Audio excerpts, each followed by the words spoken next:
Halo semuanya, di video kali ini Ibu akan menjelaskan tentang praktikum trafo atau transformator untuk ujian praktikum kelas 9 di semester ini. Dan berikut ini adalah alat dan bahannya, ada set besi, ada kumparan, power supply, kabel penghubung, dan juga multimeter digital. Nah, yang pertama kali kita lakukan di sini adalah kita menghubungkan kabel dari si power supply itu sendiri. Kita sambungkan dulu kabelnya sebelum kita sambungkan kembali ke stop kontak yang ada gitu ya. Silakan kalian perhatikan video ini. Nah, setelah tersambung, kita sambungkan power supply ke dalam stop kontak yang ada.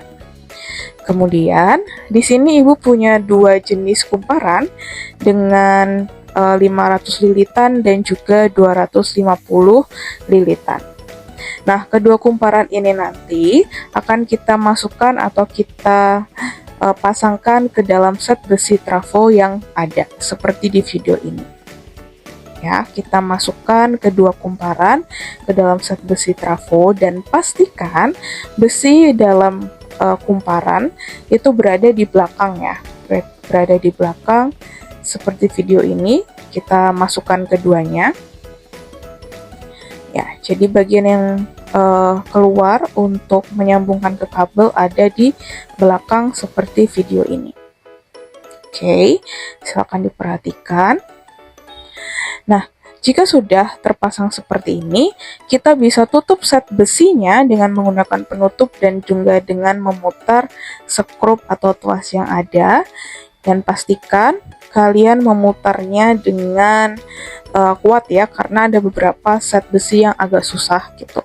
Dan pastikan memutarnya juga dengan hati-hati, dan pastikan lagi bahwa set besi trafo terpasang kuat sehingga untuk bagian kumparannya tidak mudah lepas seperti ini ya. Kalian nanti akan memasangkan seperti ini. Oke, kemudian untuk set besi dan juga kumparan yang sudah kita pasang, nah kita akan memasangkan lagi atau menyambungkan dengan kabel berwarna merah yang berada di posisi atas dan kabel berwarna hitam di bagian bawah. Oke, kedua kabel ini nanti akan kita sambungkan ke dalam power supply di bagian AC. Ingat, kita pakai listrik searah. Oke, kita akan sambungkan ke bagian AC. Untuk merah dan hitamnya, karena AC tidak ada ketentuan mana yang harus positif dan mana yang harus negatif gitu.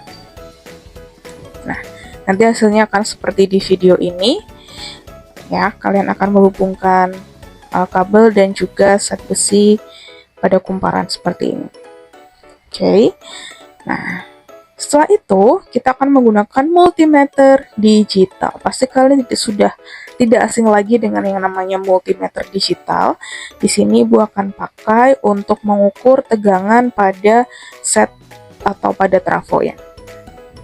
Nah, kita lepas dulu penutupnya supaya kita lebih mudah ya untuk mengukur dan lebih leluasa. Pada multimeter digital, kita pastikan pada posisi V atau volt sehingga kita bisa mengukur bagian voltasenya.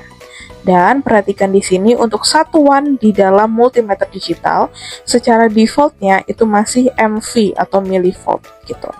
Kita akan ubah satuannya ke volt ya, supaya lebih mudah kita mengukurnya dan menghitungnya nanti. Kita ubah satuannya ke volt. Kita pilih pada bagian select di tombol pada multimeter, dan kita juga bisa atur range-nya. Dalam artian kalian mau berapa angka di belakang koma, kalian bisa atur di sini. Nah, select untuk mengatur satuan dan juga range untuk mengatur berapa angka di belakang koma. Mau 1 angka, 2 angka, 3 angka, itu bebas ya. Kalian bisa mengaturnya di sini. Oke, dan pastikan lagi satuannya adalah volt karena kita pakai volt. Seperti ini. Nah, kita sudah siap untuk mengukur. Nah, tetapi untuk power supply-nya, kita pastikan menggunakan tegangan yang ada pada tabel pengamatan. Di sini Ibu pakai 3 volt dulu sebagai contoh ya, dan pastikan power supply sudah menyala. Kita akan mulai mengukur trafo dengan menggunakan multimeter digital. Nah, supaya lebih enak kita pakai yang merah ke merah, yang hitam ke hitam ya. Oke.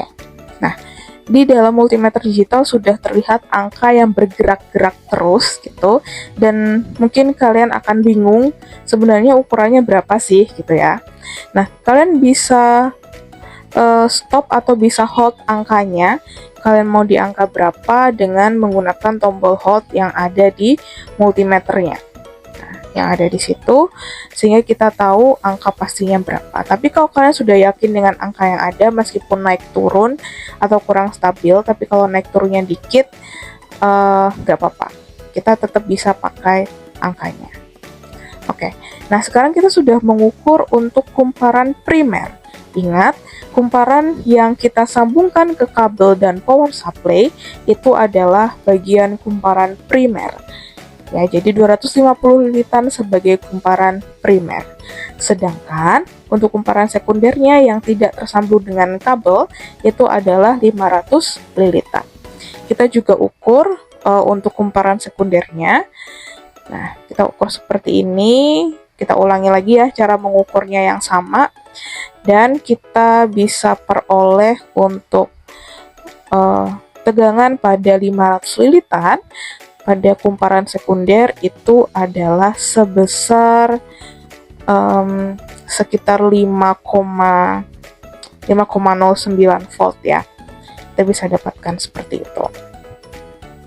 Oke. Nah, seperti yang Ibu sampaikan tadi, karena 250 sebagai kumparan primer, sekarang kita ubah ya.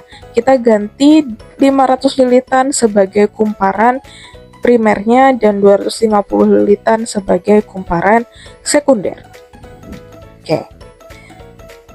Dengan cara yang sama, kalian bisa menyambungkan cabit buaya atau kabelnya yang merah di atas untuk 500 dan hitam di bawah.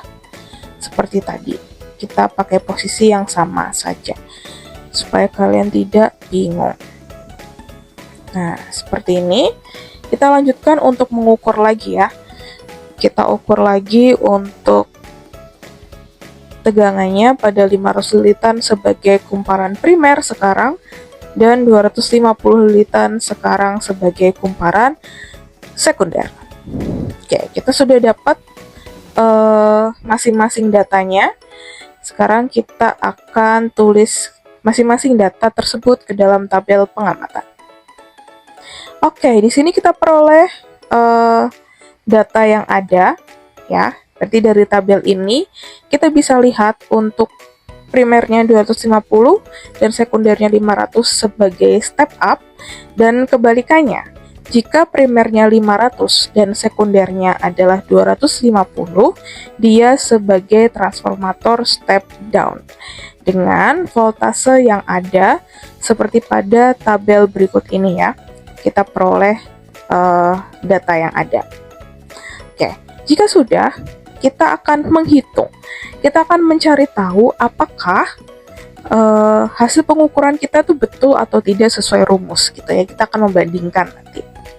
Ternyata dari rumus yang ada ini, Ibu pakai data yang pertama ya. Ibu pakai data yang step up. Diketahui VP-nya 3,02, NS-nya 500, dan NP-nya 250, ternyata didapatkan VS-nya atau tegangan sekundernya 6,04 volt. Nah, dari sini berarti terjadi perbedaan atau ada perbedaan antara pengukuran dengan perhitungan. Nah, kira-kira apa sih yang membuat hasilnya ini berbeda gitu. Nanti kalian bisa mencari tahu, kalian bisa cek-cek lagi kira-kira kenapa.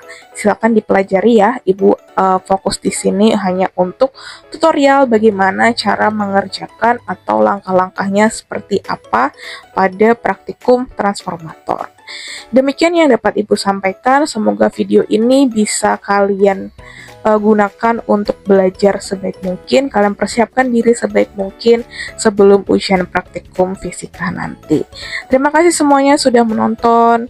Selamat belajar. Tuhan Yesus memberkati. Bye!